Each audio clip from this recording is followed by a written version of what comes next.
It was one of those painfully cold winter mornings, when the air itself seemed sharp enough to cut through layers of clothing. The kind of morning where your breath turned into visible clouds, and even the short walk from a parking lot to a building entrance felt like a small entrance test. And by the time I reached the community medical clinic for my early appointment, my fingers were stiff, my ears were numb, and all I could think about was finding somewhere warm to sit while I waited to be called.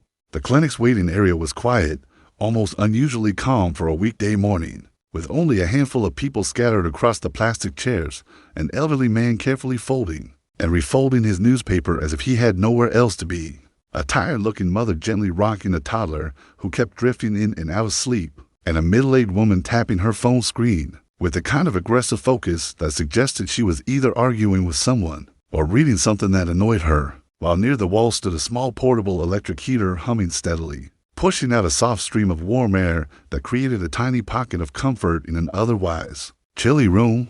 I checked in at the reception desk, exchanged a brief polite smile with the receptionist, and then chose a chair about 3 feet away from the heater, not touching it, not blocking it, simply sitting close enough to feel the warmth reach my hands and face. And after the cold walk outside, it felt like stepping into sunlight after standing in shadow. So I leaned back, pulled out my phone, and let myself relax for the first time that morning while the heater continued its low mechanical hum. For about 10 peaceful minutes, nothing unusual happened, and the room remained quiet except for the occasional rustle of paper or the faint squeak of someone shifting in their seat, until the front door opened sharply and a woman walked in with an energy that immediately changed the atmosphere, because some people carry tension into a room the same way others carry a scent, and from the moment she stepped inside, you could tell she was the type who expected to find something wrong wherever she went. She wore an expensive-looking coat that still had a dusting of frost on the shoulders, oversized sunglasses despite being indoors, and an expression that looked permanently set somewhere between irritation and suspicion.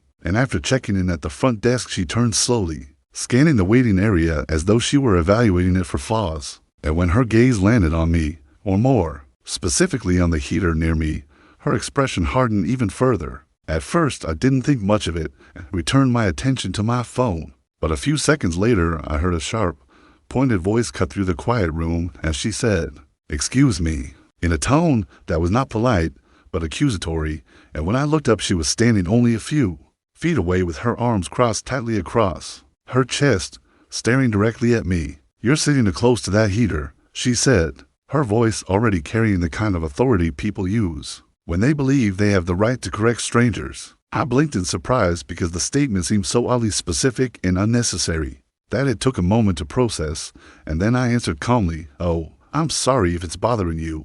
I can move if you want to sit here." But instead of accepting the simple solution, she shook her head sharply. "That's not the point," she snapped, her voice rising slightly. "You shouldn't be sitting there at all. It's unsafe." I glanced at the heater, which was positioned securely against the wall exactly where the clinic staff had placed it, and then looked back at her, trying to keep my tone neutral because it already felt like the conversation was escalating without reason, and I said, "I'm not touching it. I'm just sitting here to stay warm." She inhaled sharply as if I had admitted to something reckless and said, "You could start a fire. You could damage it.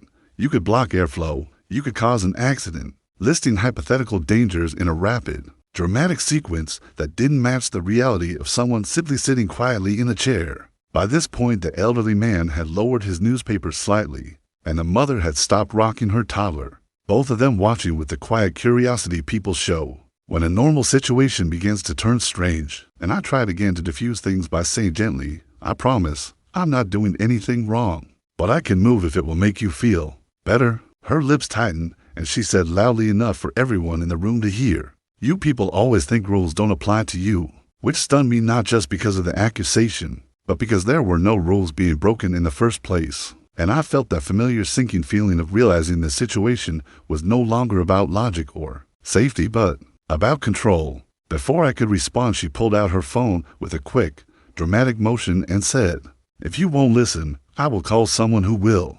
And at first, I assumed she meant the clinic staff, or perhaps building management, but then she dialed 3 numbers and raised the phone to her ear and said clearly, "Hello, I need to report a safety hazard. There's a man refusing to move away from an electrical heater in a public waiting area." For a moment, I genuinely thought I had misheard her, but the receptionist stood up immediately with alarm in her voice and said, "Ma'am, there's no emergency here," while the elderly man muttered something incredulous under his breath, and the young mother looked horrified, and I sat there stunned. Not angry or afraid, but simply overwhelmed by the absurdity of the situation, because it was difficult to believe someone would call emergency services over something so trivial. The clinic manager soon came out from the back office, trying to understand what was happening, and after listening patiently to her dramatic explanation about fire hazards and reckless behavior, he calmly explained that the heater was placed intentionally and patients sat near it all the time, but she insisted she had already called 911